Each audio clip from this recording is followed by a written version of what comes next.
Like comment করতে হবে না, কথাগুলো শুধু শুনে যাও। কোথায় আছে যেমন কর্ম তেমন ফল, কিন্তু এখনকার দিনে এটা অনেকের মাথায় নেয় না। সবাই এটা শুনলে হাসে। অনেকেই বলে এইসব কথার দাম নাই, কত মানুষ কত কিছু করছে, তাদের কিছু হয় না, তেমনই আমারও হবে না।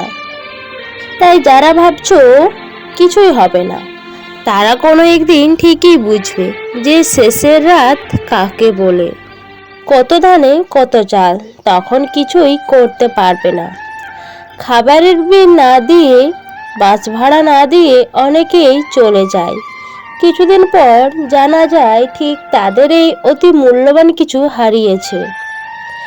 যাদের আত্মসম্মান কিংবা ইগো বেশি, তাদের সম্পর্ক বেশি দিন যায় না। যে সত্যি ভালোবাসে তার কাছে আত্মসম্মান কিংবা ইগো কোনোটাই তখন খুব বেশি ম্যাটার করে না। কারণ মানুষটা জানে ভালোবাসার মানুষটার কাছে অতিরিক্ত ইগো কিংবা আত্মসম্মান কোনোটাই দেখানো উচিত নয়। কারণ মানুষটা তো তার নিজের। মানুষের ইগো কিংবা আত্মসম্মান অবশ্যই থাকবে, তবে অতিরিক্ত কোনো কিছুই ভালো নয়। তোমার অতিরিক্ত ইগো কিংবা আত্মসম্মান অপর মানুষটা কষ্টের কারণ হয়ে দাঁড়ায়। অধিক ভালোবাসা পেতে হলে আগে তোমাকে অধিক ভালোবাসা প্রমাণ দিতে হবে। স্যাক্রিফাইস কিংবা কম্প্রোমাইজ সব সময় যে অপর মানুষটাই করবে এমনটা আশা করবে না, তোমারও এইসব করতে হবে। আত্মসম্মান কিংবা ইগো অন্য সব কিছুতেই মানায়, কিন্তু ভালোবাসার মধ্যে এসব মানায় না। কারণ ভালোবাসার চেয়ে বড় আর কোনো সম্পর্ক নেই। জীবনে পারফেক্ট কাউকে পাবার চেয়ে পার্মানেন্ট কাউকে পাওয়া ভাগ্যের ব্যাপার। পারফেক্ট মানুষ একটা সময় থাকে না, পার্মানেন্ট থেকে যায় সারা জীবন। শুধুমাত্র রূপ আর কেরিয়ার দেখিয়ে কাউকে পার্মানেন্ট মনে করো না, যদি না মনের সৌন্দর্যটা না থাকে। রূপ কিংবা কেরিয়ার দিয়ে বড়জোর পারফেক্ট মনে হয়, কিন্তু মনের সৌন্দর্য থাকলে সে সব জায়গায় নিজেকে মানিয়ে নিতে পারে। পারফেক্ট কাউকে না খুঁজে পার্মানেন্ট কাউকে খোঁজা দরকার। একজন পারফেক্ট মানুষ চিরকাল পারফেক্ট হয়ে থাকে না, সময়ের ব্যবধানে ধীরে ধীরে তার পারফেক্ট হওয়াটা হারিয়ে যায়। কিন্তু যে পার্মানেন্ট হয়ে থাকে সে কখনো হারিয়ে যায় না। পৃথিবীর কোনো কিছুই চিরস্থায়ীভাবে পারফেক্ট থাকে না, আর যাকে তোমার পারফেক্ট মনে হয় সময়ের ব্যবধানে তাকেও একদিন পারফেক্ট মেনে নাও হতে পারে। তবে পার্মানেন্ট থাকে সবসময় চিরস্থায়ী। জীবনে কারোর পারফেক্ট না হয়ে পার্মানেন্ট হওয়াটা বেশি ভাগ্যের। জীবনে একজন পারফেক্ট মানুষ তোমাকে সাময়িক ভালো রাখবে, কিন্তু একজন পার্মানেন্ট মানুষ তোমাকে সারা জীবন ভালো রাখার দায়িত্ব নিয়ে আসবে। তোমার জন্য কারো চোখের এক ফোঁটা জলও যদি ঝরে, তাহলে জেনে নাও ঠিক তোমারও এক ফোঁটা জল না ঝরা পর্যন্ত মৃত্যু হবে না। তাই এখনো সময় আছে নিজেকে বদলানো, না হয় প্রকৃতি তোমাকে ছাড়বে না। প্রকৃতির শাস্তি বড় ভয়াবহ, ভীষণ কঠিন, ভীষণ কষ্টের। ভালো কাজের উপহার সব সময় দুনিয়ায় পাওয়া যায় না, অনেক সময় খারাপের সাথে ভালোটা হয়ে যায়, আর ভালোর সাথে খারাপটা, ব্যাপারটা ঠিক এমনই। একটু খেয়াল করে দেখলাম, নিজের সব কিছু ফেলে কঠিন বিপদের সময় যে মানুষটার পাশে গিয়ে দাঁড়িয়েছিলাম, সেই মানুষটাকেই নিজের বিপদের কাছে পাইনি। শুধু তাই নয়, কখনো জানতেও আসেনি সেদিন কি হয়েছিল। পারফেক্ট কেউ অনেকের পারফেক্ট হতে পারে, কিন্তু পার্মানেন্ট হয় শুধু একজনের। একজন পারফেক্ট মানুষ তোমাকে শুধুই কতগুলো স্মৃতি উপহার দিতে পারবে, তারপর অন্য কারো স্মৃতি হয়ে যায়। অপরদিকে একজন পার্মানেন্ট মানুষ শুধু স্মৃতিই নয়, বরং নিজেও তোমার কাছে উপহার হিসেবে থেকে যায়। পারফেক্ট কাউকে খুঁজতে গিয়ে যে পার্মানেন্ট হয়ে থাকতে চায় তাকে হারিয়ে ফেলো না। মনে রেখো, প্রতিটা পারফেক্ট মানুষই কিন্তু পার্মানেন্ট হয় না, কিন্তু প্রতিটা পার্মানেন্ট মানুষই পারমানেন্ট দুটোই হয়। খেয়াল করলে দেখবে, তুমি যতই ভালো হও না কেন, কারো না কারো কাছে তুমি ঠিকই বিরক্তকর এক চরিত্র। কারণ সবার কাছে ভালো হয়ে থাকা যায় না। তুমি যতই ভালো কাজ করো না কেন, কেউ না কেউ তোমার সেই কাজের সমালোচনা করবেই। তোমার কাজের প্রশংসা খুব কম মানুষই দিতে জানবে, অধিকাংশ মানুষ তোমার ভালোটাকে সহ্য করতে পারবে না। যে কথাগুলো তোমার প্রিয় মানুষটা বুঝে নেওয়ার কথা, সেগুলো যদি তোমার মুখ দিয়ে তাকে বলে দিতে হয়, তাহলে সে তোমাকে এখনো বোঝার ক্ষমতা রাখেনি। যে তোমাকে বোঝার ক্ষমতা রাখে না, সে তোমাকে পাবারও যোগ্যতা রাখে না। বহুদিন চলে যাওয়ার পর যদি মনে হয় মানুষটা তোমাকে বুঝছে না, তাহলে ধরে নাও সে কখনোই তোমাকে বুঝতে পারবে না। কারণ বোঝার মতো ক্ষমতা যে তার নেই। মনের মানুষকে যদি সব কিছু মুখ দিয়ে বলে দিতে হয়, তাহলে সে মনের মানুষ হতে পারে না। মনের মানুষ সেই হয় যাকে মনের কথা বলে দিতে হয় না।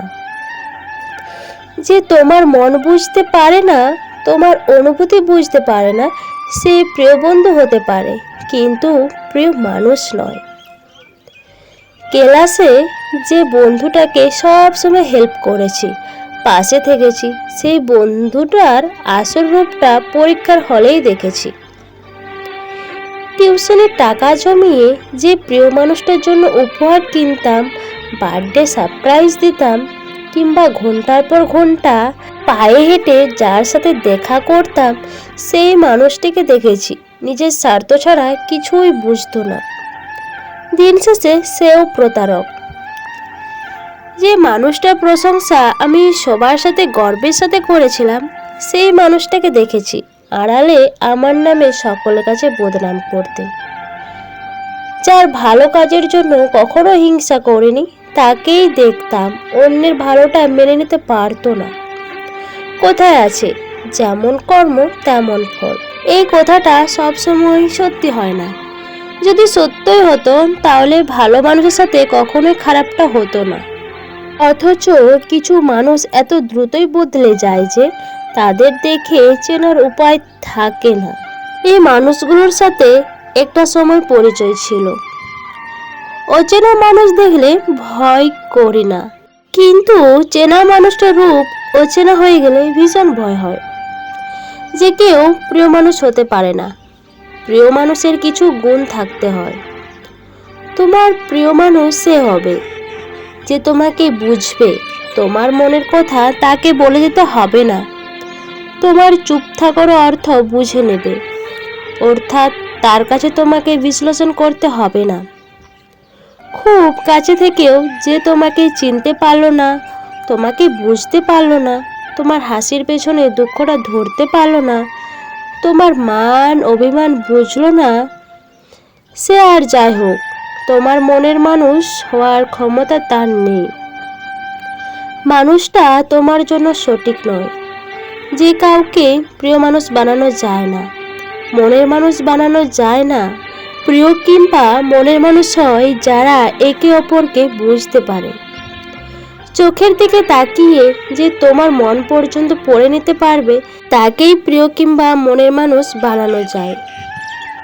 যে মানুষটাকে তুমি ভালোবাসো কিংবা যে তোমাকে ভালোবাসে, তাকে যদি তুমি বুঝতেই না পারো কিংবা তোমাকে যদি সে বুঝতেই না পারে, তাহলে কেউ একে অপরের জন্য নয়। এমন সম্পর্ক খুব বেশি দিন টিকে না, অল্প দিনেই শেষ হয়ে যায়। জীবনে মাঝে মধ্যে না বলতে হয়, না বলা শিখতে হয়। সব সময় সবার কথায় তাল দিয়ে চলতে থাকলে একটা পর্যায়ে এসে কেউ তোমার কথার গুরুত্ব দেবে না। ব্যক্তিত্ব ধরে রাখার জন্য মাঝে মাঝে নিজের সিদ্ধান্তের ওপর স্থির থাকতে হয়। নিজের মনের ইচ্ছার বিরুদ্ধে কখনো যাওয়া ঠিক নয়। যেটা তোমার কাছে সঠিক মনে হয় সেটাই করা উচিত। কথার ভার না থাকলে কেউ তোমার কথার মূল্য দেবে না। যে মানুষটা সবার সাথে তাল মিলিয়ে চলে তাকে কেউ গুরুত্ব দেয় না, বরং সবাই সস্তা ভাবতে শুরু করে। যার কোনো শত্রু নেই তার কোনো বন্ধুও নেই। মাঝে মধ্যে যদি কারো বিপক্ষে গিয়ে শত্রু হতে হয় তাহলে দোষ নেই, অন্তত নিজের দামটা ধরে রাখা যায়। খেয়াল করলে দেখবে যে মানুষটার কথা মতো তুমি সবসময় চলতে কিংবা সে যা বলতো তাই করতে, সেই মানুষটাই একটা সময়ের পর তোমাকে কিছু বলতে আসবে না, কারণ সে জেনেই গেছে তোমাকে বলা না বলা সমান, যেহেতু তার কাছে তোমার কথার কোনো দাম নেই। সবচেয়ে আপন বন্ধু হোক কিংবা নিজের প্রিয় মানুষ হোক, কখনো কারো কথার পুতুল হতে নেই। বন্ধুরা, আমি সুচিত্রা। তো আজকের এই ছোট্ট ভিডিওটা যদি তোমাদের ভালো লেগে থাকে অবশ্যই তোমরা তোমাদের প্রিয় বন্ধুদের সাথে শেয়ার করবে আর লাইক কমেন্ট করতে একদম ভুলবে না। আর যারা নতুন বন্ধুরা এখন আমার এই ছোট্ট চ্যানেলটাকে সাবস্ক্রাইব করোনি, প্লিজ দেরি না করে চ্যানেলটা ঝটপট সাবস্ক্রাইব করে দাও। তোমরা সবাই ভালো থাকো, সুস্থ থাকো। তোমাদের সবাইকে অনেক অনেক ভালোবাসা। Tata, bye bye.